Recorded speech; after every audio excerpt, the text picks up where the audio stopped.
Alluri Sitaramaraju climax సన్నివేశాలు చిత్రీకరించేందుకు చాలా మంది పోలీసులు అవసరం వచ్చింది. అప్పటి ముఖ్యమంత్రి జలగం వెంగళరావుతో మాట్లాడి పోలీస్ ఫోర్స్ ఏర్పాటు చేసుకున్నారు. 400 మంది పోలీసులు ఈ సినిమా క్లైమాక్స్ లో కనిపిస్తారు. అల్లూరి సీతారామరాజు సినిమా పూర్తయిన తర్వాత కృష్ణకు ఫోన్ కాల్ వచ్చింది. చేసింది విజయ సంస్థ అధినేత చక్రపాణి. ఆయన సినిమా చూడాలన్న కోరిక బయటపెట్టగానే ప్రత్యేక షో ఏర్పాటు చేశారు కృష్ణ.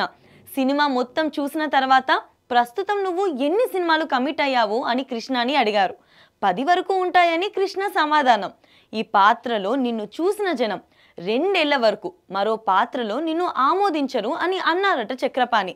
ఆయన మాటే నిజమైంది. అల్లూరి సీతారామరాజు తర్వాత కృష్ణకు వరుస పరాజయాలు ఎదురయ్యాయి. ఆ ఏడాది 13 ఫ్లాప్లు పడ్డాయి. మరుసటి ఏడాది కూడా అన్ని ఫ్లాప్లే. దేవదాసు కూడా ఆ ప్రవాహంలోనే కొట్టుకుపోయింది. పాడి పంటలు సినిమాతో తిరిగి ఫామ్లోకి వచ్చారు కృష్ణ. అల్లూరి సీతారామరాజు చిత్రానికి దర్శకత్వం వహించింది వి రామచంద్రరావు.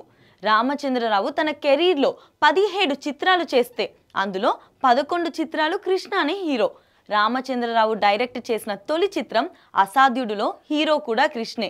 వీరిద్దరికి మంచి అనుబంధం ఉండేది.